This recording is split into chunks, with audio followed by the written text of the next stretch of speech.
Hello, for those of you that are new here, my name is Precious and I do a little bit of everything, from video editing to hair to lifestyle, a little bit of everything. So today I'm going to be teaching us how to make our own aloe vera hair oil for massive hair growth.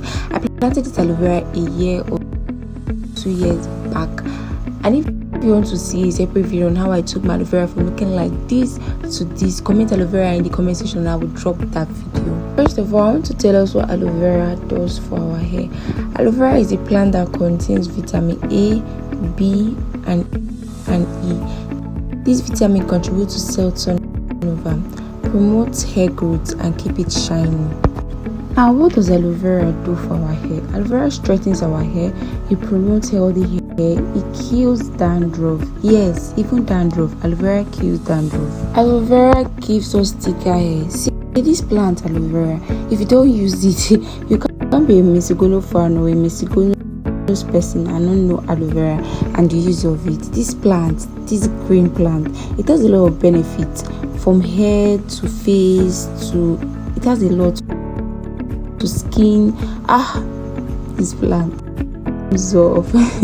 So without further ado, let's get right into the video. Step 1, of course, you need your fresh aloe vera plant. This is what my aloe vera plant looks in 2 years of growth. Yeah, I'm super proud of it. I carefully brought out the amount I knew was going to be enough for me, carefully, not to disrupt others. Step 2, wash, cut out the edges and the end.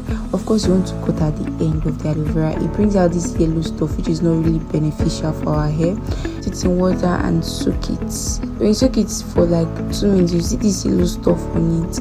You throw it, put another one, and once the water is clear, you know that you can now proceed to use your aloe vera for its purpose.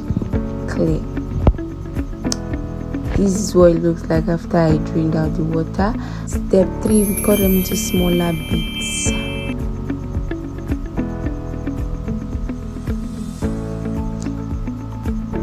This is if you want to use that as a moisturizer.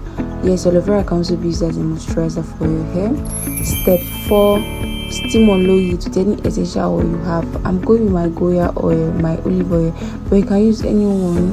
You can use your homemade essential oils, coconut oil, it on low heat. When it gives you this darkish color, then you know your aloe vera is ready. You sieve that to your cheesecloth and just like that, you've made your own aloe vera oil. If you stayed to the end of this video, you would really thank you, and I hope you enjoyed this video as much as I enjoyed creating it for you. I hope to see you in my next one. Bye.